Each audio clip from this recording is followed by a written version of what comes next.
Hey everyone, this is going to be your message for December 21st. It will be a message for the collective, a general message, so it's not going to resonate with everyone. If I resonate with you and you would like a personal reading, you can reach me at the links in the description box below. Please take the time to read the directions. Make it very simple. You donate, you send me a message, you include in the message what you want the reading over, any specific questions you may have. And how you would like to receive the reading, okay? So thank you for everyone that was patient with me and is continuing to be patient with me, because my voice was like not there at all, like barely hanging on by a thread. So thank you for that. Feeling better now a little bit. So yeah, I went ahead and pulled some oracle cards before I turn on the camera, and we'll just get right into it, all right?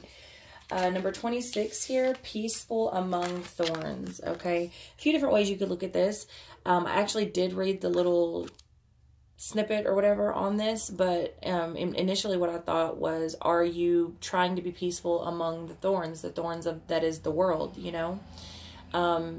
People can poke at you and you can poke back, and trying to be peaceful among the thorns, I think, is something that we all struggle with.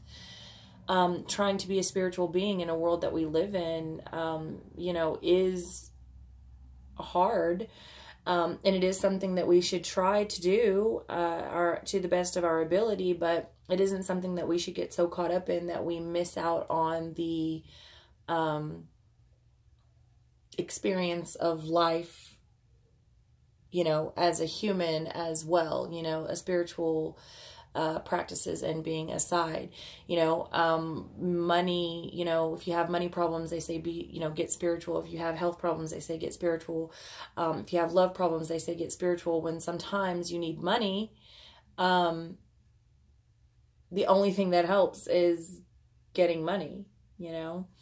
And the book actually said, like, sometimes when you're having a love issue, the only solution is to fuck. And I love that. I love this card. I love this deck, and I will probably read the book, because that was the first, this was the first one that I read. So, I mean, yeah, sometimes you have to be human, and you have to be in the human experience.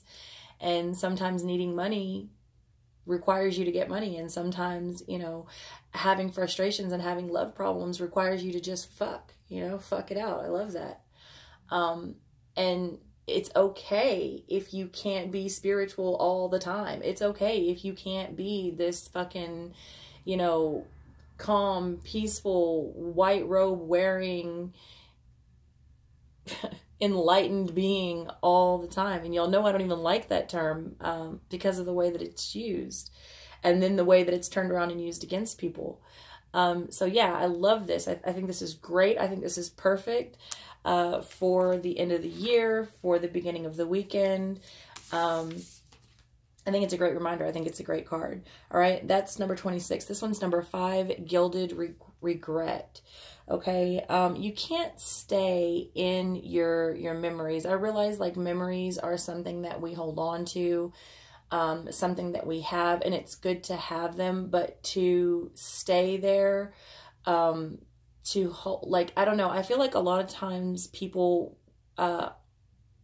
hold the now in comparison to the memory. Like, they hold the memory, and especially because people choose to remember, even sometimes unconsciously, things a certain way, right? So you have all this, like, glittering gold, flashy shit to your memory. Was that the way it really happened? Maybe, maybe not. Maybe that's the way you choose to remember it. But what I find happens is it keeps us from experiencing the real now, because you know, we're constantly comparing to a memory that we hold so high, you know, and it's like we're always letting ourselves down in the now, you know. So it's good to have, it's good to be there sometimes, experience it, but it's not good to be stuck there. I mean, when you get stuck there, you literally get stuck. I mean, you miss out on opportunities, you miss out on chances to move forward.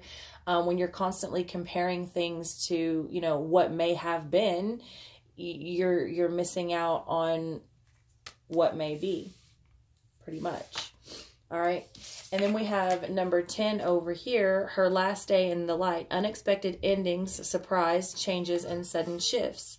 And I feel like this is what a lot of people are going through and have been going through. I mean, this is what this is all leading up to, right? And we shift all the time. We shift all the time. And most of the time, they are sudden.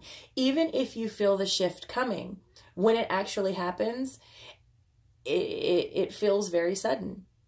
You know, I mean, if you experience shifts often, and if you're watching me, you probably do.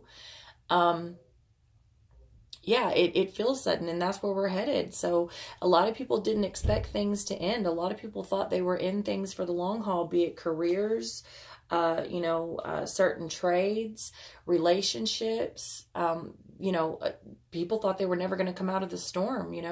People were going through all kinds of shit for the good and the bad, and thought that it was never going to end, and it fucking did, and it is ending. And for some of you, it's a breath of fresh air, and for some of you, it's like, oh fuck, what am I going to do now? You'll figure it out. You'll figure it out. You will, because there's going to be surprise changes, and there's going to be a shift. You won't think of things the way you used to think of them if you allow yourself to grow through these experiences. I know it's like kind of corny to say, but when one door opens, or when one door closes, a new one opens. That's really true if you allow it. And I know it's corny, but it's the truth. If you allow it. And I think this is beautiful, especially going into the new year. I mean, I know this year has taught me so many things, and it hasn't been near as rough on me as it has been on many other people, but I made a conscious choice to live my life a certain way some time ago, and that's why I don't experience many of these problems. It's not that I never experienced them. I absolutely did, but I absolutely had to take a hard, long fucking look in the mirror and say, hey, we got to do something, and I made a conscious choice. So this year, it did have a lot of hardships and stuff still, but it didn't hit me as hard as it did many other people. And even I am ready for this year to be over. You know what I'm saying? And I had a pretty good year, but even I am ready. Like I'm fucking just ready for it to be over. It was tough in some spots, and it was tough for a lot of people. So I think that's great. Unexpected endings, surprise changes, and sudden shifts. All right. Eternal youth, energy, newness, and vitality. I love this. I love this because that's what it's all about. I mean, I talk to people all the time in their 50s and 60s, and it's like they lived a certain way for so long, and they were out of shape, and they were this and that. My mom's one of them. My mom is 65 years old, and she could run circles around me. I mean, she's at the gym all the time. She's had several, she's beat cancer twice. She has like no rotator cuff. Like it wasn't torn. It was completely separated.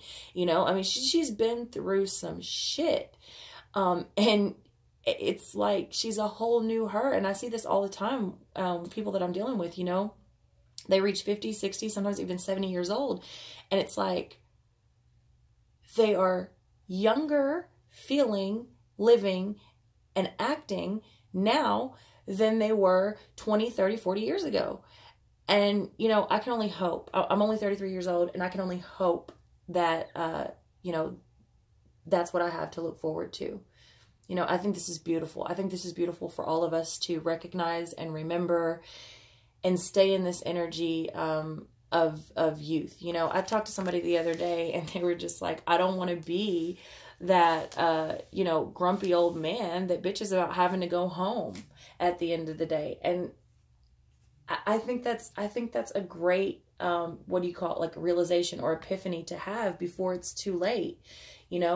Like 65 is the new middle-aged. So, I mean, I think it's great to recognize your youthful spirit and go with it. I think it's beautiful, and I just think it's great. I think this is a great energy to be in. The first card out, death. And in this deck, I mean, it's I just got, is it Bug's Life? I'm a beautiful butterfly. Sorry, y'all. That's what I thought of when I saw that card. yeah, I mean, it's not, that's the thing about death. I mean, you know, and I'm sitting here with these skulls, and that's why I have the skulls, because death to me is so beautiful, because it's not just a literal death all the time, and death is part of life. And I love it when old chapters close and we are more beautiful because of it. I mean, I have the lotus blossom on me. Why? Because the lotus blossom grows in the muddiest, murkiest, disgusting waters. You wouldn't think anything beautiful would grow there, and yet it does. And it's one of the most beautiful flowers in the world. You know, it comes from the most disgusting, yucky water, and it is one of the most beautiful flowers, you know, and you wouldn't think that. You know, it's all about conquering your past and letting it die, learning from it, and becoming something beautiful because of it. Something that so beautiful people may not even have thought that you had that in you, and yet you do. You do. And sometimes you just gotta be human. You know what I mean? Sometimes you just have to experience life just the way it is. Just in the moment for what it is. You know, you can't take everything at face value, but sometimes it's good to just take it for what it is. You know what I mean? Like, I don't know. It's beautiful. It's beautiful. A lot of us are transforming, and that's absolutely beautiful. And we have this Five of Wands here, right? In this deck, the Five of Wands is all about victory and energy and, you know, accomplishment. And I think that's great. I really do. I think that we fought long and hard for these things. I think, you know, for many of us, it's been a long time coming. For a lot of us, you know, we knew we needed to do something. We just didn't quite know what it was. And, you know, we may have had to experience some loss and some death, literally and metaphorically, of ego, of self, of, you know, literal people. But, you know, we're better for it, you know. And I talked to someone the other day talking about, you know, I wasted so long with this person. I wasted so much of my life. You know, for those of you coming out of relationships like that, or about to be, or just have had ended relationships, you didn't waste any moment. And I don't give a shit. You're going to tell me, oh, well, they were a narcissist. They threw me under the bus. Da, da, da. Let me tell you something. My youngest one's father, dude, he fucking threw me under the bus, and I caught a felony behind that dude. And I didn't, you know, I did my shit. I didn't say nothing. I'm not going to say nothing. I don't ask for nothing. Whatever, man. Whatever. Even that experience, even everything that dude taught me, even as shitty as a narcissist as he was and is, and wherever he is at in life right now, I learned so much from that situation. And that's what a lot of you need to understand. You didn't waste time. Every time you laid down with that person, every sexual experience, every penny that you spent on them, every fight that you had, everything that got said, it all meant something. It all taught you something, okay? None of it was wasted. For every shitty memory and every beautiful memory, you are who you are because of it. None of it was fucking wasted. You hear me?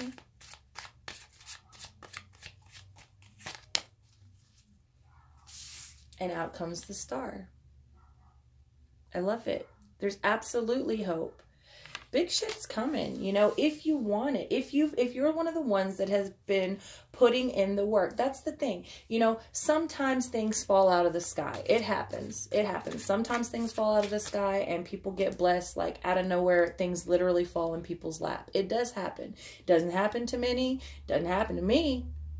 But it does happen. But it doesn't happen to a lot of us. And a lot of people, you know, set themselves up for failure because they're, you know, they have a friend that happened to and they're waiting for this big break or whatever it is. And it's like, but you're not doing anything for it. But if you're one of the ones that's been doing the work, if you're one of the ones that's learned to laugh at life, and love and learn from these experiences and do the shadow work, I mean, big things are coming. Big things are coming. Work pays off. It truly does. Nothing is wasted. Nothing. Boom. Out comes the Judgment card.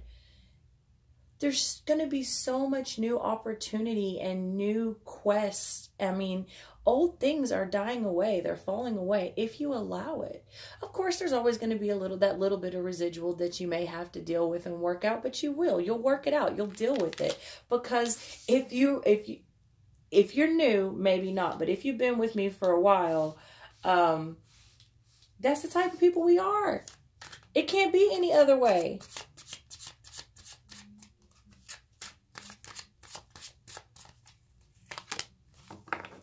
Seven of Cups. Seven of Cups. I mean, yeah. And in this deck, I love it because it's like making shit happen. It's not options. It's not dream. It is dreams, but it's like dreaming towards the future. It's making things happen. What are you attracting? What are you looking at? What are you looking into? You know, what's in your crystal ball? What's in your wallet? But seriously, I mean, you've had the power all along. You have. And sometimes you have to be slapped down to realize what you had. You know, sometimes you have to go through these situations and these narcissistic relationships and these bad career moves and judgments and, you know, these dead-end jobs. And, you know, sometimes you have to give your power completely away or follow the wrong religion, and then you find out it's a cult. But what you learned along the way, that's the whole thing. There is no wasted time. What did you learn along the way? There's nothing that just, you know what I mean? Like it's all for something. And sometimes these, or most times, all the time, these things shape us into who we are. So, you know, what's in your crystal ball? What do you see happening for you? The Tower. The Tower.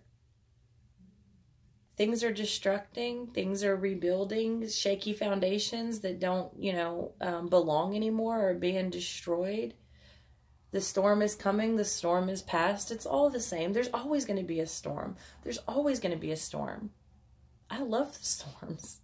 I'm wishing for rain right now. Right? I mean, are you going to face it? Are you going to enjoy it for what it is? I know I am.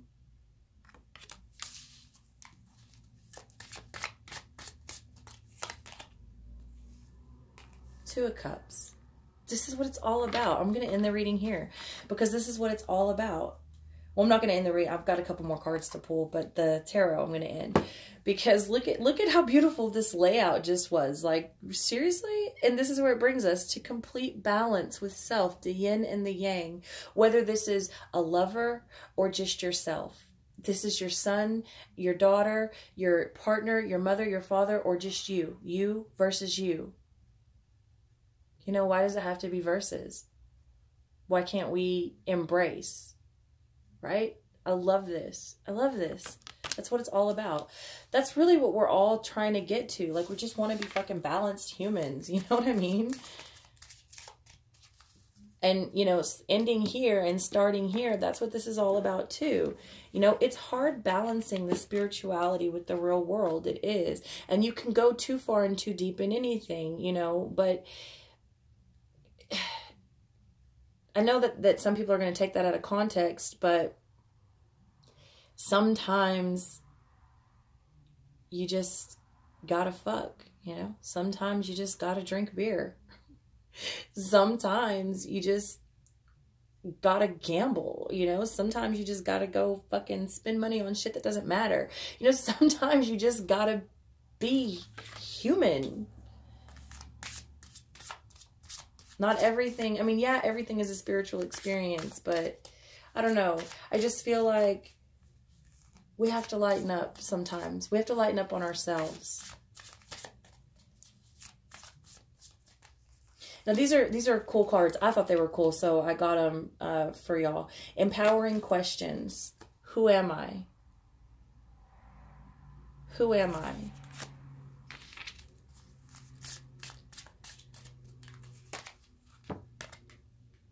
What is the worst that could happen if I let go of things that no longer serve me? What's the worst that could happen? If it no longer serves you, it's probably already weighing you down and confusing you of who you are. What's the worst that could happen if you let it go? What kind of advice on life would I give to my younger self? What kind of advice on life would I give to my younger self? I love it because so much of this is just about like being back that free, youthful, young spirit. And I love it. I love it going into the new year. I love it going into the weekend. I love this whole read. And I love y'all. Okay, so if none of this resonated with you, that's okay. Check back tomorrow for a new video, and I'll see y'all next time.